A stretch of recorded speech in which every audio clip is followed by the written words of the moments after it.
Hello, everyone. Welcome to ICARE's Litigating and Legislating for Animal Rights seminar series.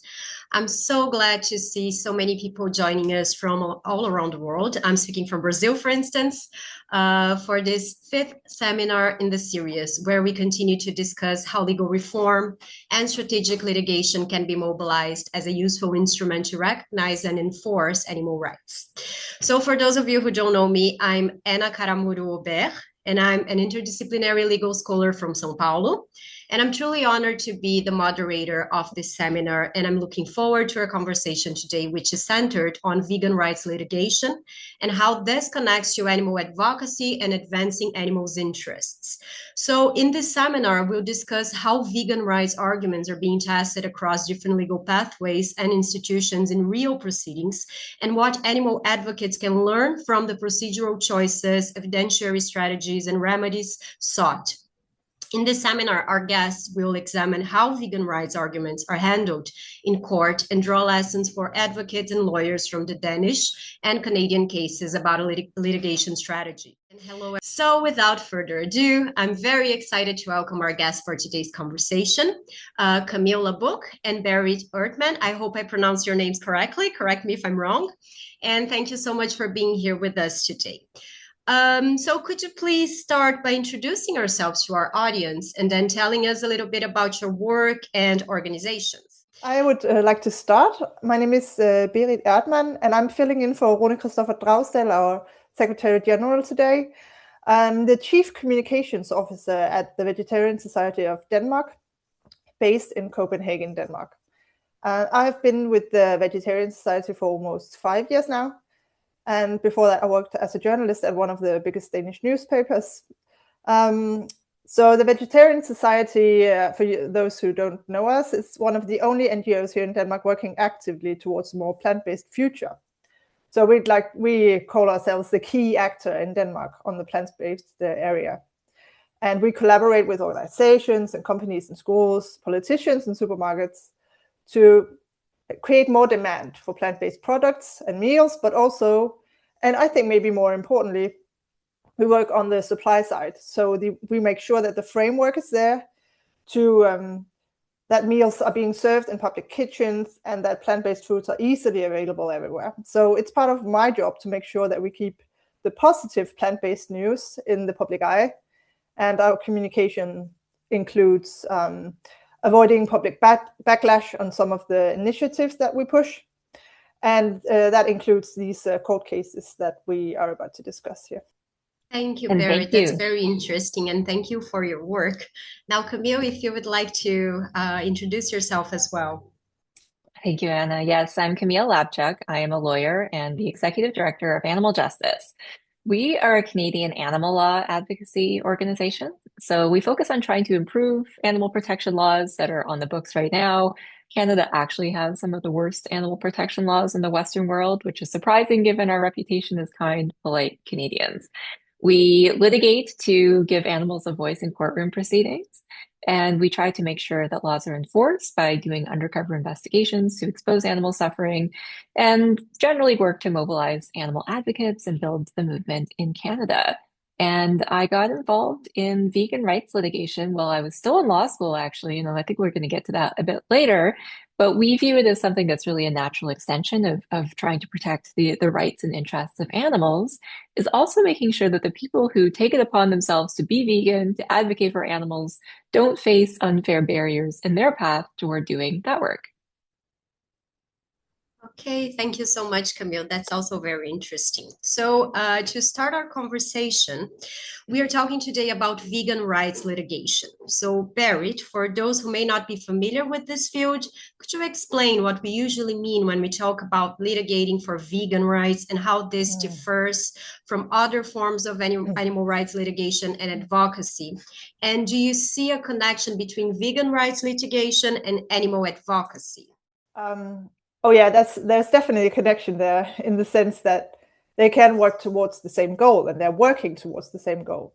So when we're talking vegan rights, we're talking about a very fundamental right to not harm animals. So when you practice veganism, you have the right to not be discriminated against, and you're protected by the international law and the human rights. So meaning that you should have all of the same rights as non-vegans.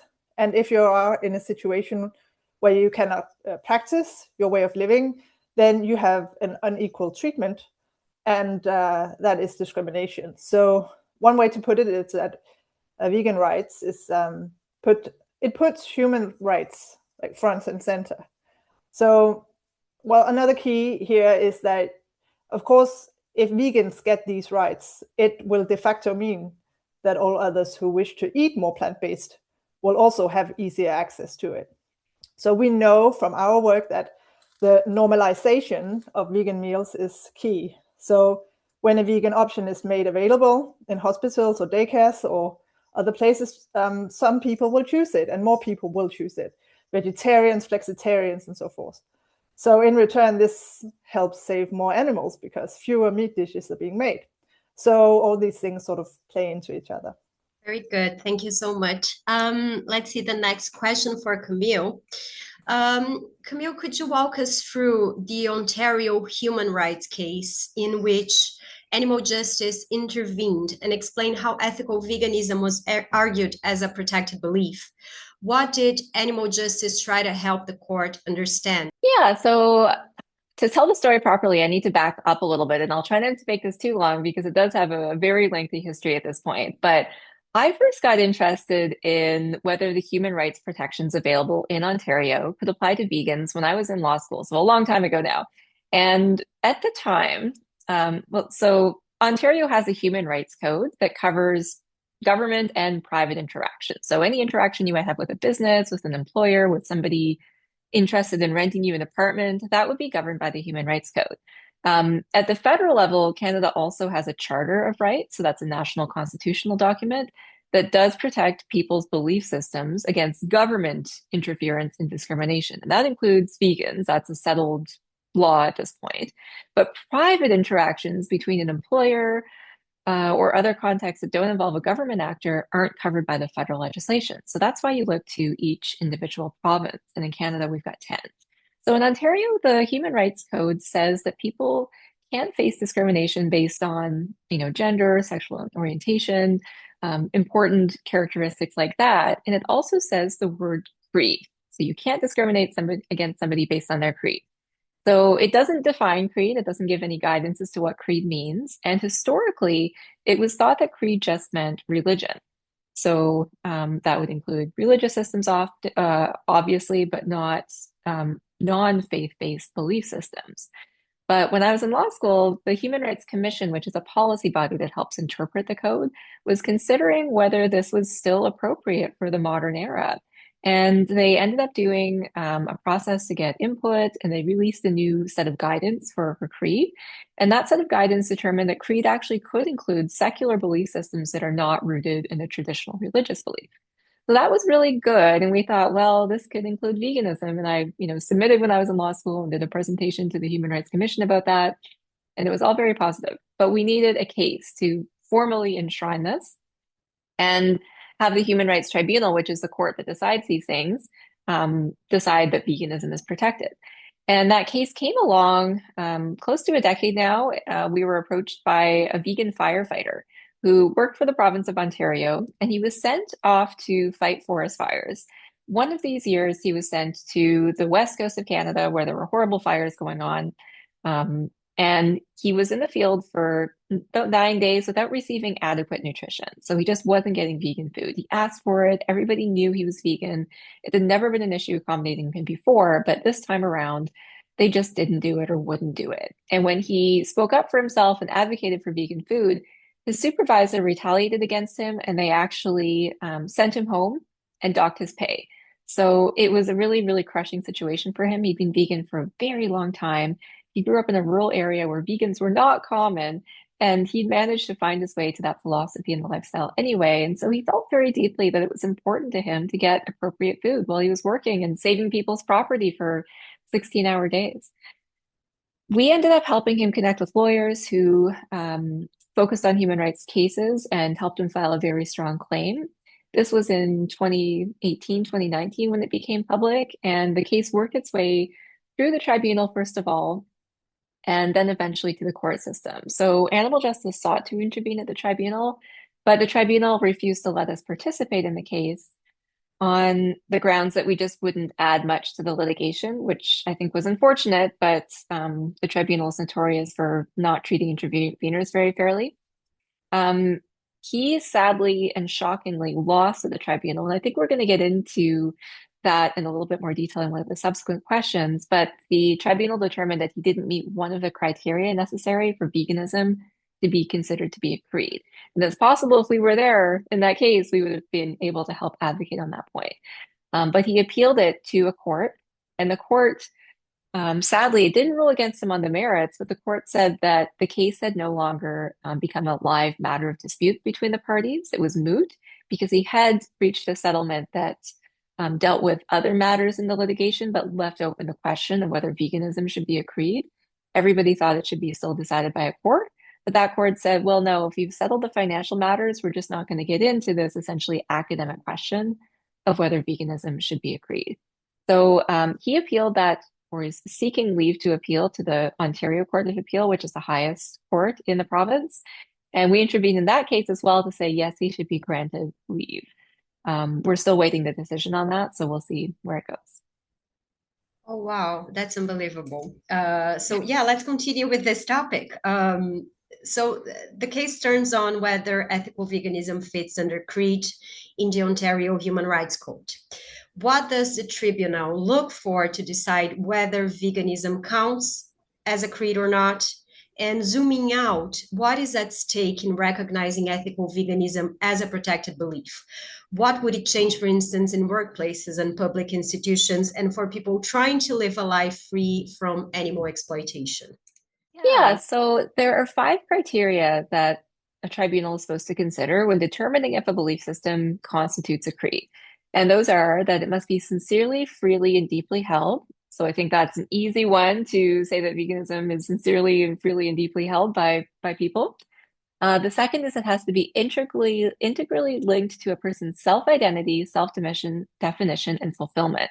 And again, I think any of us who are vegan know that that's very much a central aspect of who we are. So I think that's an easy one.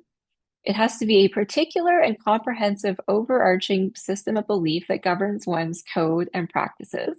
And again, for vegans, it really does act as a lens through which we see the world and interact with the world. So I think that one is easily met. It has to have some connection to an organization or community that professes a shared belief. There's a very strong vegan animal rights community, easy one.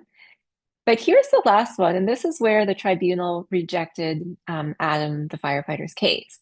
The tribunal said it did not address ultimate questions of human existence, including ideas about life, purpose, death, and the existence or non-existence of a creator and or a higher or different order of existence.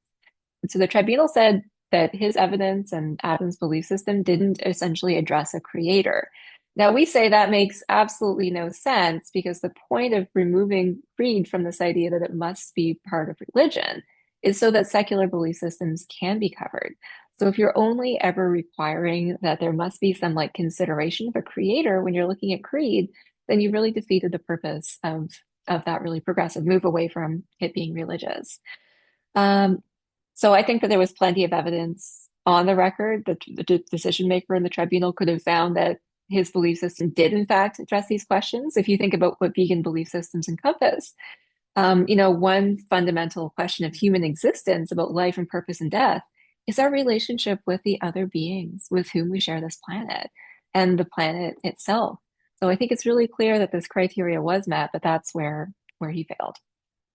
And the second part of your question was about what's at stake for recognizing ethical veganism as a belief system. I think probably everybody in this meeting today has faced some sort of discrimination because they've followed a vegan lifestyle. The ones that I hear about the most, and we used to get a lot of emails from the public about this, it would be people in workplaces where they don't provide vegan options for, say, a lunch where all the employees are invited. Sometimes there would be situations where vegans are excluded from like important career advancement events because the events are always held at a steakhouse or some restaurant without vegan options.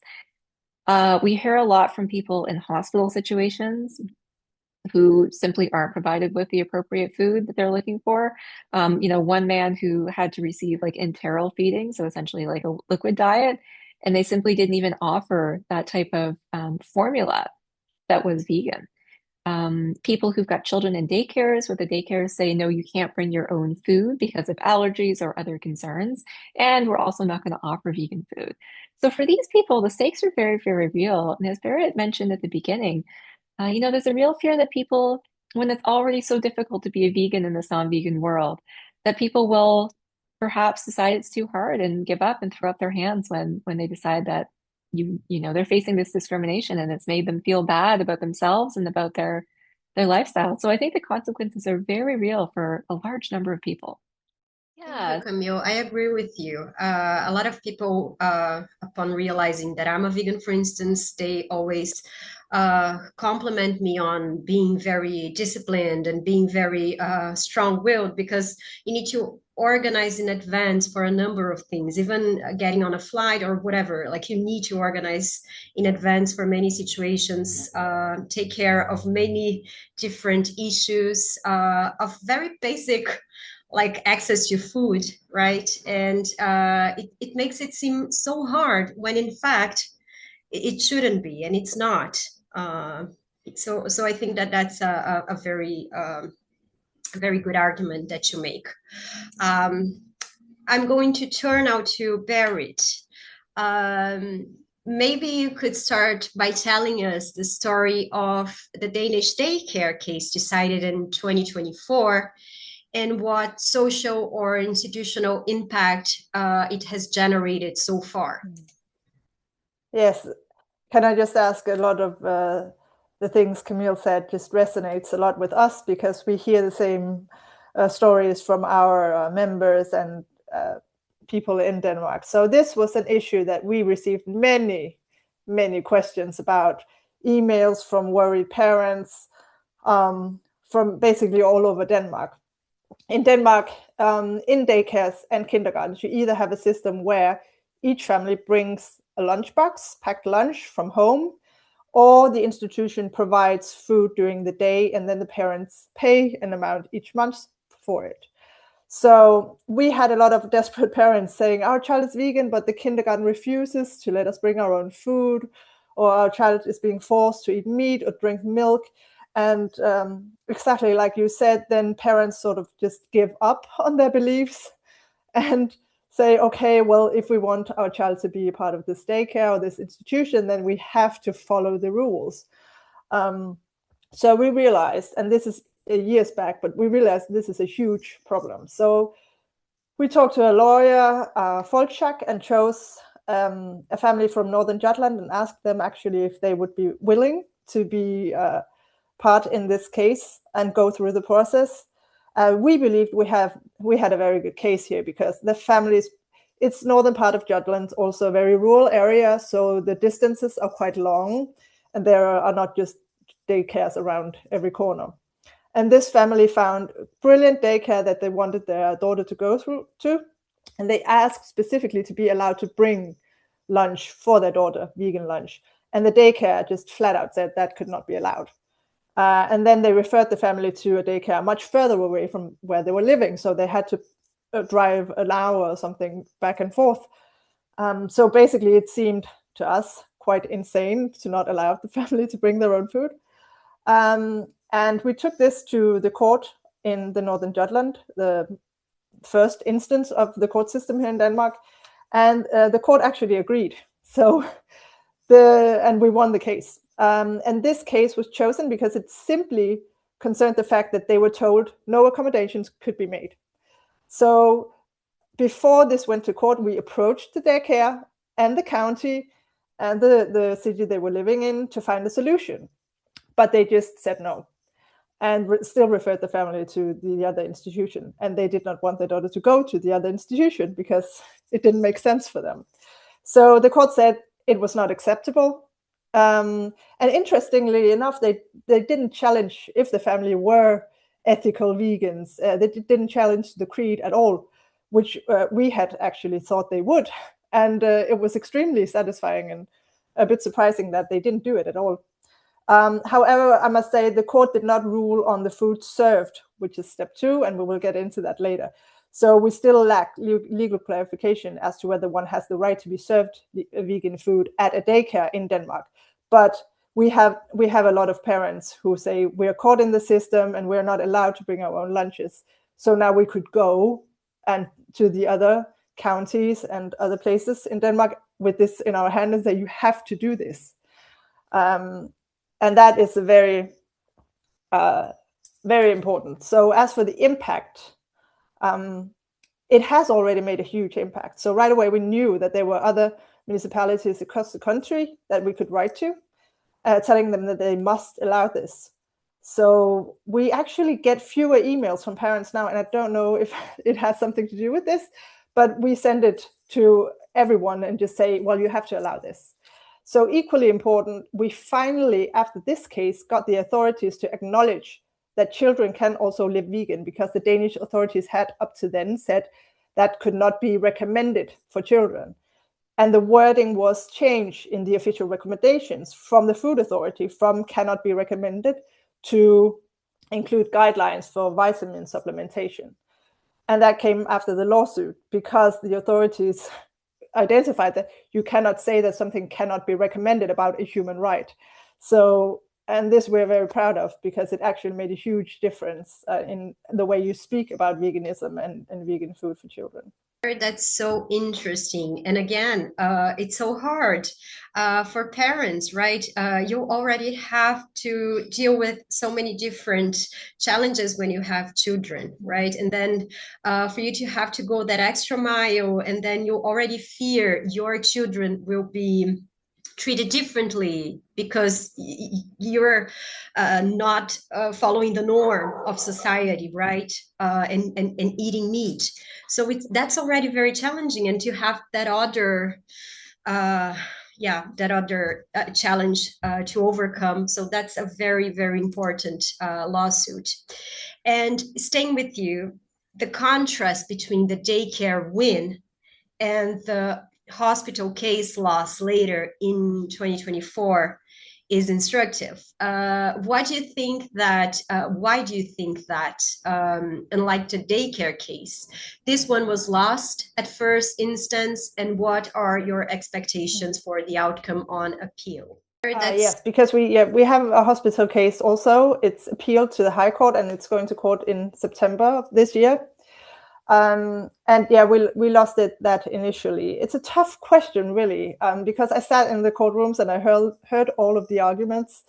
And so I believe the difference is just a matter of perception, really. So was the woman in our hospital case, she was at the hospital in 2 different instances, and there was no vegan options available. And one was when she gave birth to her child. So a very vulnerable situation for her to be in. But we heard the arguments on the other side that, one, she could eat potatoes and vegetables, so she had food, quote unquote, available, although it was not very nutritious. And that, 2, she could have someone bring her food from home or another place. And that was not an option in the daycare case. So we still believe that it is clear discrimination, that a human being is not getting the same service. I don't like to say service, but the same treatment in the hospital as someone else. And she has to live off of a very poor nutrition or have to pay to have some proper food delivered from someplace else. But the court they ruled that she could still uphold her vegan beliefs even while in the hospital. Of course, we disagree on this. We think the bar from this court case has been set really low, actually, because we have a lot of horror stories from people who lost a lot of weight in the hospital because they had to eat rice and potatoes or cucumbers, and no nutritious meals were available. And that matters when you're recovering from an illness or an operation. And if the court thinks that this is okay and that is not discrimination, then I don't really know what is. So if we lose, we might find another case and try, because it is a huge problem as long as we don't have default vegan options available everywhere. Yeah. Thank you so much, Barry. I agree with you. That's a very important matter to tackle as well. So, Camille, let's turn to you for a moment. Critics sometimes argue that recognizing veganism as an ethical belief under belief create risks, opening the door too widely and weakening protection for everyone. What's your response to that floodgate concern? And what are the standard respondent arguments you prepare for? Thanks for the question, Anna. This has been one of the longest standing arguments against human rights protections that any group that's seeking greater protection has faced. As somebody always says, well, if we protect people based on race, what's next? If we protect people based on sexual orientation, are we going to have to protect trans people as well? There's always like the thin edge of the wedge, slippery slope argument. Honestly, we did not hear that much in Canada in the public debate surrounding this case. What I would say that we did hear quite a lot was just this sort of general hatred being directed at vegans, which of course proves the point of the litigation in the first place. Um, when the Ontario Human Rights Commission first came out with its new policy around creed, such that secular belief systems should be included in it. We put out the news to various media, and it became a fairly big news story. There was like front page coverage in newspapers, and I would say it was generally fairly positive. But there were definitely some more right-leaning outlets who just sort of mocked the whole idea that vegans should be protected. But it wasn't so much focused on a thin edge of the wedge argument. It was more just about, well, these foolish, silly vegans, what do they think they deserve from society? It's, entitled vegans just asking for more and more things. So that was most of the criticism that we got. Thank you so much, Camille. Now, Berit, returning to Danish cases.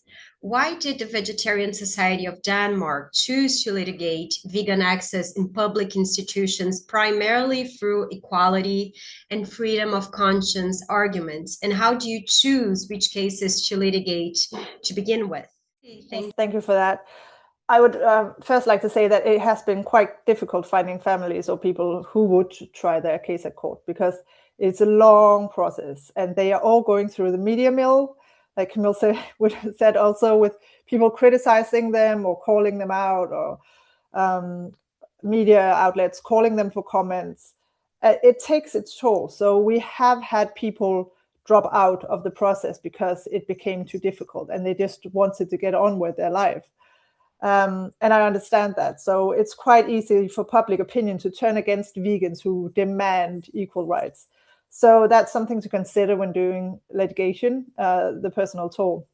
So what I would say is that it's not necessarily the best case that actually ends up going to court, but rather the case with the most resilient victims, so to speak. So we at the Vegetarian Society are of course speaking on their behalf in court. I don't remember what it's called in English. Maybe Camille can help me there. My apologies. But that takes the pressure off a bit because we're sort of like handling the case for them. But we really thought that both the Daycare case and the hospital case had potential to win. So yeah, coming from a background in journalism, I also think it's important to keep the ball on our court and argue that we just wanted to be treated like everyone else and not better, but just equal. Because as you may know, people are wary of minorities like demanding things, and it could be perceived as spoiled. So here in Denmark, we have a very strong sense of justice when it comes to deciding what's best for your family, yourself, without the government or anyone else getting involved. So that was, speaking from my standpoint, quite easy to argue that these families only wish to be allowed the freedom to choose for themselves, and that the institutions were taking that freedom away from them. So that's the argument that most people can easily follow and agree with. Okay, thank you very much, Berit. Camille, returning to the Ontario case, how can procedure shape whether claims are heard at all? And why is this particularly central to vegan litigation? Relatedly, what would you say are the main challenges in this kind of lawsuit? For instance, how do you produce evidence? Okay, yeah, it's a great question. So, I mean, I would say there's a lot of factors you've got to consider when trying to decide on the right case, and procedure is certainly one of them. Adam Knopf is the name of the firefighter. Adam's case was far from the first one or even the only one to claim discrimination based on being an ethical vegan. There was a social work student who studied at a university who brought a case forward alleging that her supervisor had discriminated against her because she wanted to include ideas about animal rights in a social work thesis. And there's another woman who's brought a few cases forward in Ontario based on disability benefits in relation to veganism. And there have been a couple other, throwaways as well where people have brought up the idea of ethical veganism, and none of these cases have advanced. And the reason for that is because these people are self-represented. And I think the lesson there is just the importance of having an experienced lawyer who knows their way around human rights claims to deal with characterizing the claim in the right way in the first place to make sure it gets through the door. So in those cases, the decision makers tended to not look at them very seriously, or they were withdrawn before they reached the hearing. In the case of the Ryerson student, they said that she hadn't properly characterized her claim in a way that showed that there was any discrimination against her, let alone on the basis of being a vegan. So I think characterizing things properly from the outset is important. I also think considering the real politics of the tribunal or court where you're seeking to bring this case is really important too. So in Ontario, Adam's case went to the Human Rights Tribunal of Ontario, and that tribunal is currently facing a lot of issues. It's known for being very, very slow. It's been starved of decision makers, so the government has not appointed very many members to that tribunal in a very long time. Some say this is because the government's ideologically conservative and doesn't love the idea of human rights cases to start with. And so by not appointing members, they can slow down the pace at which cases proceed through the tribunal and have sort of a not the same effect as abandoning the Human Rights Code, but an effect that interferes with cases. And so we did definitely face that. Animal Justice filed our attempt to intervene in the tribunal case in spring of 2020. And by the time the case was heard in the summer of 2023, they actually set a date for the case without even considering our intervention. We'd emailed the court or the tribunal every month, basically, since 2020. And after 3 years, they hadn't responded to us. So, making sure the tribunals are actually following their process can be another real part of it. Overall, I would say that documentation of the linkages that you seek to prove is especially important here, and making sure that you have the receipts, having records of, employment matters, making sure that you can prove that you asked your supervisor for an accommodation on the basis of being vegan and asserted that it was made because you're an ethical vegan is really, really important. And then documenting the ways that a person has faced discrimination as well are going to be just critical for proving the discrimination. Thank you, Camille. That's very interesting. From your experience, what should be documented from the very beginning of a potential vegan rights case? So, Camille, you started already answering this question. And are there particular types of evidence communications or patterns of conduct that are especially important to preserve in anticipation of possible litigation? Again, Camille, you started, I guess, answering that question. If you have something to add to that, and then Berit can also say if in the Denmark case, right, if it's the same or if there are other things we should consider. So I could start. I did touch on some of the things that are important to document, which is obviously evidence that the person is advised an employer or a decision maker who's in charge of food or whatever accommodation is required, that it's an accommodation needed to comply with human rights laws because that person is ethically vegan. I think that's really central here. And otherwise, I would say that there's probably going to be a role for, I shouldn't say probably, but there's a good chance that a case might involve a role for an expert. So Berit spoke a lot about nutritional inadequacy, and that's sort of another frontier of these cases and a really big aspect of them. Adam, the firefighter, he was given some food while he was in the field. It wasn't that he was given like absolutely no food for 9 days, but what he was given was food that either he could not eat because it had animal products in it, or food that was nutritionally inadequate. So that could be hamburger buns and a salad with no source of protein. It could be a meal where he had like a single black bean as a source of protein. And so, there's a Barbadian case going on right now about the nutritional adequacy of vegan diets in the prison system. And I'm aware of other cases in other jurisdictions where this is a key aspect as well.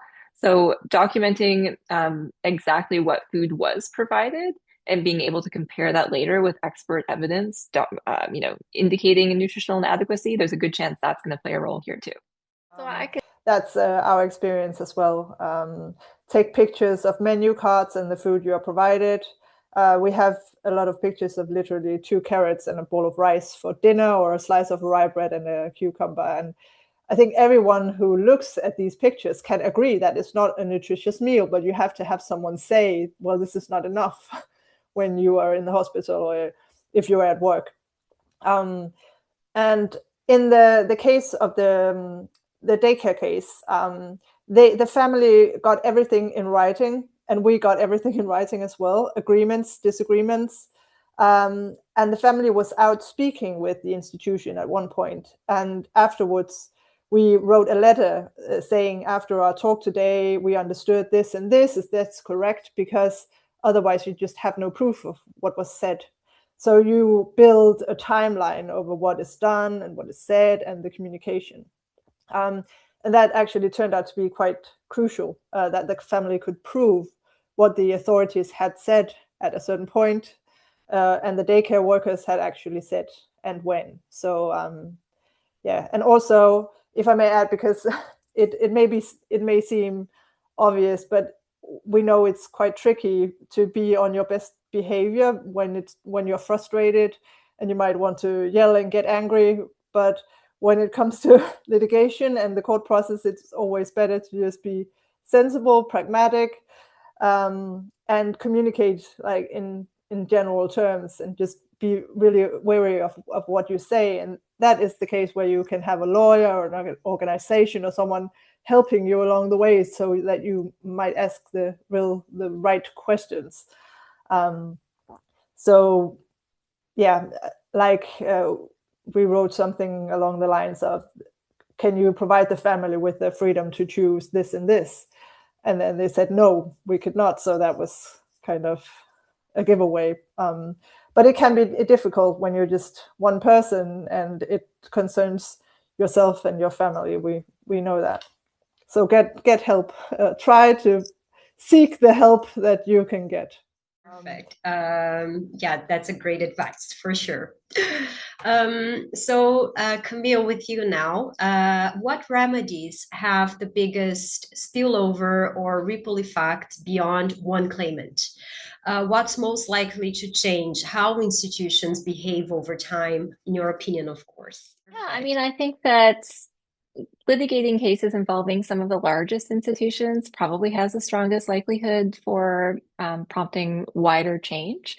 So I think that the prison system obviously warehouses a lot of people. The hospital system does as well. Daycare systems, like looking at those situations where there are a lot of humans involved who may or may not receive vegan food, I think is key. In Canada, I mentioned earlier that federally that there is constitutional protections for belief systems and that the government can't discriminate against people. And the reason that that's the case is because there was a federal inmate who at one point was a member of the Hare Krishna faith and was receiving vegetarian food in prison because he was a member of that faith. And he decided to renounce that faith. So he no longer had a religious reason for his request for a vegetarian diet, but he said that ethically he still didn't want to eat animals. The prison denied that request initially, so he had to bring a case, and the case was decided in his favor at 2 levels of court. And that's a kind of impact that has like really serious knock-on effects if you look at the number of people who are incarcerated. I'll just say as well on the impact that in animal law, we're used to losing more than we win. And Adam's case was no exception so far. Maybe we'll turn it around and there will be a victory at the end.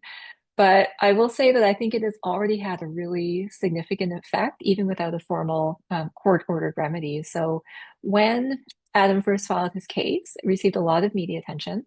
And employment law firms who had blogs, trying to, engage with clients and share accurate legal information, they started writing about whether veganism should be protected and whether employers should start looking at protecting the rights of ethical vegans.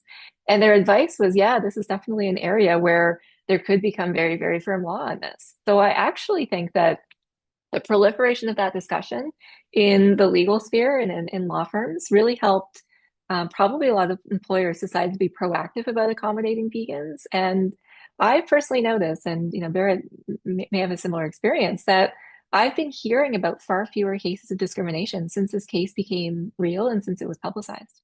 Yeah, I mean, very good to hear. Yeah, very good. So Berit, when I read the Danish action plan for plant-based foods, I found it both ambitious and inspiring. The document addresses not only why structural change in food systems is necessary, but also how it can be pursued, for instance, through education, financial incentives, alternative protein sources, and institutional reforms. Could you briefly elaborate on the core goals and strategies of this action plan? Thank you for asking me this question. So the Danish Plant-Based Action Plan is one of the first national action plans for plant-based foods from farm to fork. So it stands on two legs, the actual political plan and then the plant-based food grant. Both are a part of the bigger political deal on agricultural industry in Denmark. The plan has few actual objectives, which is a weakness for it. So it lacks measurable targets, but it has a huge strategic importance. The Danish Minister for Food and Agriculture, Jacob Jensen, is from the Farmers' Party in Denmark, Venstre. And just having him speak about the plant-based being the future and standing behind this plan is very, very important. Most political parties in the Danish parliament agreed on the plan, so we have broad support. And it basically lays out a blueprint of how to promote more plant-based products, Danish production, sales, and consumption. So we know that politicians like to be called front runners or ambitious, and this plan is a way for them to do that. So now we come to a point where we call upon them to put their words and ambitions into action, which is easier now because we already have the words and the ambition and laid out in the plan. So there is the food grant also, which provides funding for both research and further training of professionals in the kitchens, information on plant-based foods and products, etc. So this is essential to back up the action plan and eventually actually see results. Thank you, Berit. Yes, this is amazing. This document is unbelievable. So I hope you guys are able to get all this stuff done, but just the very recognition of the importance of plant-based diet and acknowledging that the future is plant-based, I think that that's already very important. Thank you. When the action plan was published in Denmark, how was it received? Do you think that context made it easier for vegan claims to be taken seriously in court? And looking at your experience, how much do you think that wider policy and cultural backdrop shapes what is possible in court? Yeah, see, here's the thing. The plan was really well received. So we did not see tractor demonstrations or media pushbacks as they saw in Holland, which was the absolute worst scenario for us, because everyone pretty much got on board with the plan. And the plan, more importantly, I think, did not take anything away from people or from farmers. It only outlined the need for progress and development in the food industry and the agricultural industry, which is pretty important. And what we strive to do in our work, we talk about what can be promoted, carried forward, rather than what we need to cut back on or shut down. So everyone was pretty much, okay, well, let's do this, and that's a nice plan. So no significant pushback, luckily. So when it comes to vegan rights, sadly, I don't yet see a shift.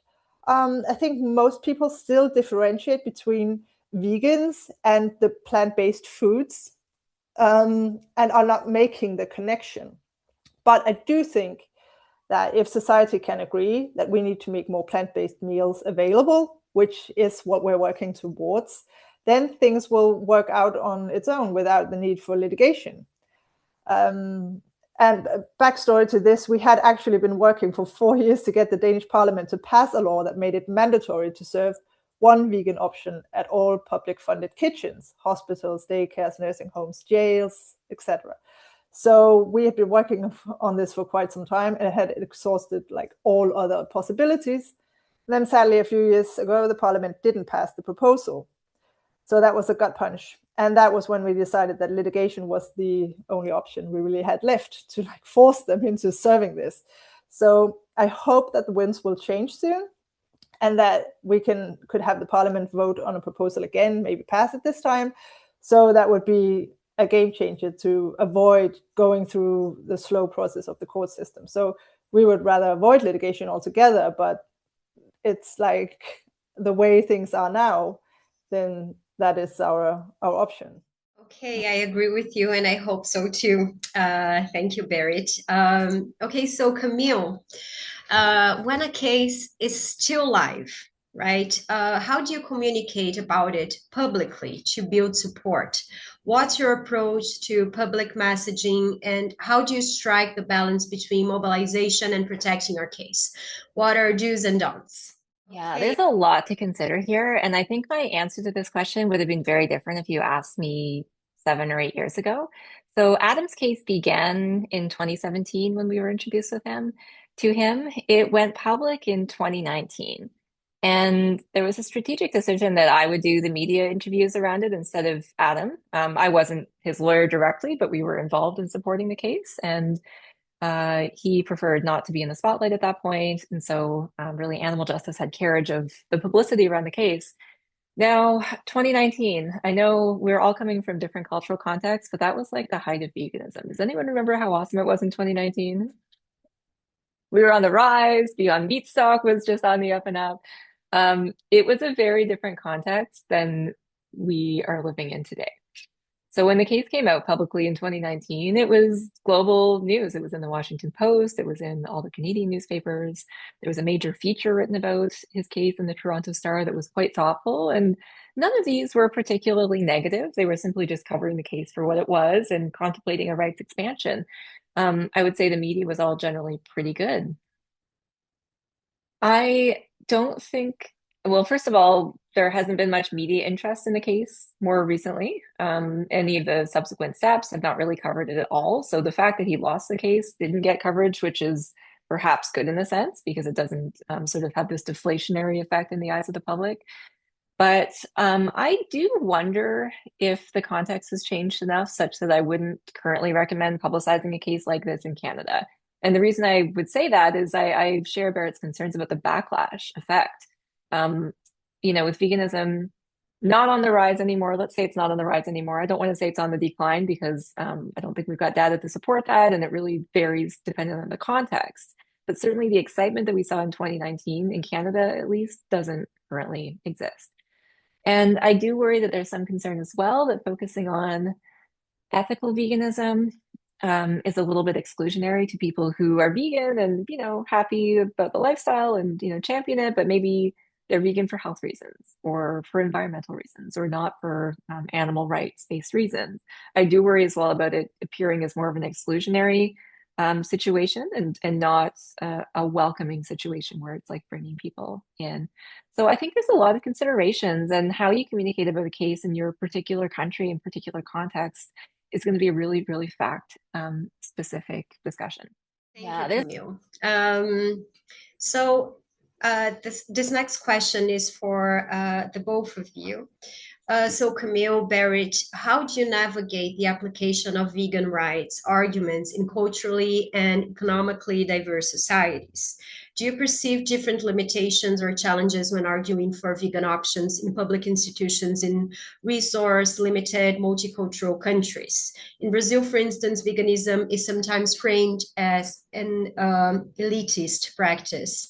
How do you navigate and legally respond to this perception? Of course, that's not something you have to face on a daily basis, but just if you have any thoughts on that, if you had to answer to a situation like this. I just want to add before I answer it, to what Camille said before, because I completely agree. we at the Vegetarian Society, we would like to use the court cases to gain some sort of not publicity, but just to make people aware of our work.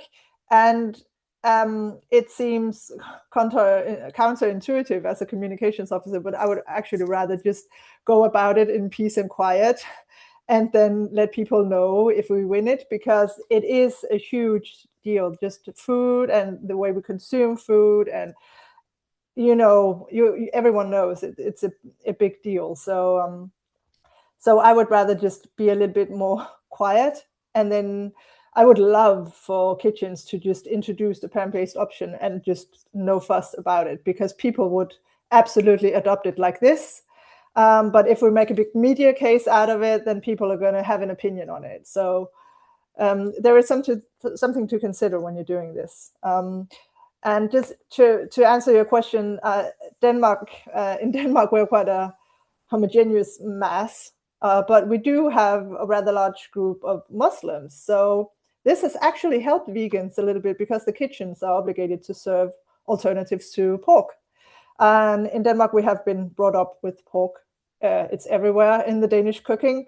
So it's it's just the way of getting kitchens to be more creative about it has actually helped a little bit to have something other than pork on the menu. But we have really tried to accommodate opposing viewpoints and discuss them openly, and just being curious. So it becomes clear that vegan options everywhere really is like solving the problem instead of creating more problems. For example, all counties and many hospitals in Denmark, they have CO2 quotas on the food they buy and prepare. So having a vegan option would make it easier for them to reach the goals and the target of bringing down their carbon footprint. And plant-based options are usually cheaper than meat, so it would make sense for them as well. And also there's a case of nature conservation, because plant-based foods don't use as much land and water as animal products. So those are good arguments here, at least, because these are arguments that everyone seems to understand. So it's not directly related to vegan rights. It's still a way of getting the point across to the public and to everyone else, because everyone can get behind it. So we're not talking about veganism anymore. We're just talking about common sense and what we can do to solve the crisis that we have. I think in Canada, we're, a wealthy country. So the question about resource limitation is not so operative here. We're also extremely diverse and multicultural. And one way that benefits the idea of promoting more plant-based foods in institutions is that institutions are already required to accommodate religious diets and diets for people with disabilities. So that could include somebody who's lactose intolerant, because as we know, many people in this world simply don't have the genes to digest lactose outside of infancy. That could include somebody who, as Barrett mentioned, has religious restrictions on eating certain types of meat. Could include somebody who's gluten-free, right? So that doesn't pertain to veganism directly, but it's an example of the type of, medical related request that already needs to be accommodated. So I think a lot of that diversity really helps lay the groundwork for an argument that plant-based foods is just one more step that needs to be considered. Another thing that helps us in Canada is that we may not have the amazing Danish action plan on plant-based foods, but we do have a really good Canada Food Guide. That's a federal guidance document. It's the second most downloaded government document after tax form, so it is influential. And in 2019, our government revised our food guide. The government very appropriately stayed away from industry lobbyists when they did this, for once in Canadian history. And it actually came up with a pretty good food guide that says you should eat mostly plant protein, prioritize grains, vegetables, fruits, and legumes, and drink water instead of dairy or juice. Dairy as a section was removed from the food guide. Before that, it had always had its own exalted section of the food guide. So I think what we are able to do here is just point to the food guide and say, this is already essentially government recommendations that you focus on eating mostly plant-based food. And it helps people of a variety of cultures and religions and backgrounds access food appropriately too. That's very good to hear. Actually, I'm very interested now in reading this food guide. I haven't read it Very good. Okay, so we have time for another question. Again, for the both of you, have either of you personally faced a vegan accommodation issue at work or in a public institution? And did that experience shape how you think about this kind of litigation? And with this in mind, when we look closely at vegan rights litigation, whose rights are ultimately at stake? Are we primarily defending the individual's freedom of belief and protection from discrimination, or are these cases also perhaps implicitly challenging wider systems of animal exploitation? And how do you how do your strategic choices in framing the case reflect this tension? Okay, thank you. Yes, it's a very good question and also a very broad question. So I'm going to try to answer the best I can. Personally, I was quite invested in the daycare case because I had my daughter in 2017 and I was trying to find a daycare for her, and everywhere they served meat.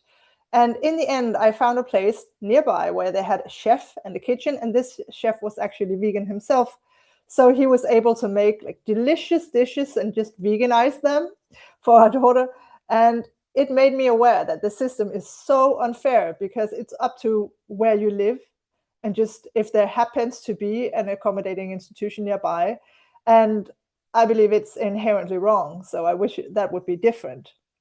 And when it comes to the question about whose rights are at stake, when we're speaking of litigation, I believe a court case should be as well defined as possible. So we need to make a ruling in a very specific situation that a lawyer thinks that they can win. It's a good case. So for me, it's a matter of protecting individuals and securing human rights. So it really is an all eyes on the ball type of thing. And then after the ruling, if you win, you can go out and make the broader case. This is protected here, then it must also be protected there and there. So when it comes to animal exploitation, well, sadly, you simply can't make other people or society not exploit animals. That's a different type of litigation. So at the Vegetarian Society, we actually had a very high-profile case against the largest Danish pork producer, Danish Crown, about their climate claims a few years back, which we actually won at the Supreme Court. And maybe we have a case on the way about animal welfare in the stables. We haven't quite decided that yet. So I definitely think we should tackle these challenges, just not at the same time. Perfect. That makes sense. Camille, you can answer this, and this will be our final question before we move on to the questions from the audience. So go ahead. Yeah, I'm lucky in that I can't think of too many situations where I've encountered difficulties as a vegan. So, well, difficulties, sure, we all do, but active discrimination, no, so far. The best example is being on an airline and having ordered the vegan option, and the vegan option doesn't come, then you're stuck in a metal tube in the flying in the sky for 9 hours without anything that you can eat. And unfortunately, when that happened to me last, it was actually coming back from Copenhagen because there was an international rights project meeting about vegan litigation for vegan rights. And just the irony of flying back after that and then forgetting my vegan meal was not lost on me. But I looked into whether I could sue, and I could not because airlines are regulated separately in Canada and not under the purview of other human rights laws. So that was my best example. But I do think that it's both when it comes to whose rights are at stake. It's extremely distressing to individual parents, families, individual people when their rights are interfered with unfairly. And so I think for them, cases like this really, really matter. But as Vera mentioned, it's not actually easy to find plaintiffs who are willing to bring these cases forward and go through the pain of a court case. You might find somebody who's very happy to have you write a letter on their behalf and help resolve the problem informally, but actually going to court is a really big deal to ask of people. And so I find that the people who are willing to step up in that way are in it for the broader reasons as well. They know that their case has precedential value and they want to make an impact just outside of their own personal discomfort and discrimination, but something that's broadly applicable to the rest of society. And so those are the types of test cases that we really look for. We did try to make sure that the courts who've considered Adam's case at various steps are well aware of the broader impact. because when it comes to human rights cases, and especially when it comes to them going up to appeal in Canadian jurisdictions, appellate courts are much more interested if they can say that there's going to be a broader impact and not just a case affecting the discrete narrow rights of one person.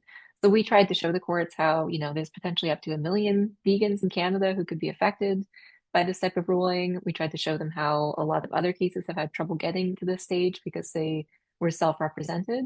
And I think it's really important that the court is aware of, how big of an issue that this is for the public. Perfect. Thank you so much, Camille and Barrett, for all your work in favor of vegans out there and therefore for animals, and for taking the time to talk to us. I think that what stands out from our discussion today is that although Camille did say that 2019 was the best year for vegans, I do see a lot of positive things in both the Danish and the Canadian, I guess, legal systems and overall political and social structures. I see the same in Brazil, and I think things are moving forward nicely for animals and for vegans. I'm being carefully optimistic, but I think that the work that you do for allowing vegans to have a little bit of an easier life has an impact not only for them and for the animals, right? But also for other people who fear going vegan because of all the struggle it involves, right? Apart from having to renounce certain foods, that's how people sometimes face it, but just making it easier for you to go vegan, that's very important. So I find your work very, very, very important. And once more, this conversation fits within the broader goal of ICARE's Litigating and Legislating for Animal Rights series, which is to deepen our understanding of the evolution of animal rights law and advocacy, and to strengthen our collective capacity to drive legal and social change through creative approaches such as yours. And again, thank you to all of you guys in the audience for listening in and for participating with such interesting questions. We hope you will continue this journey with ICARE and join us in the next sessions of our Litigating and Legislating for Animal Rights seminar series. And until then, thank you for being part of a community committed to building a more just and compassionate legal landscape for animals. We'll see each other very soon. Thank you again. Bye-bye. Thank you. Thank you so much for having me. Thank you. Thank you. We'll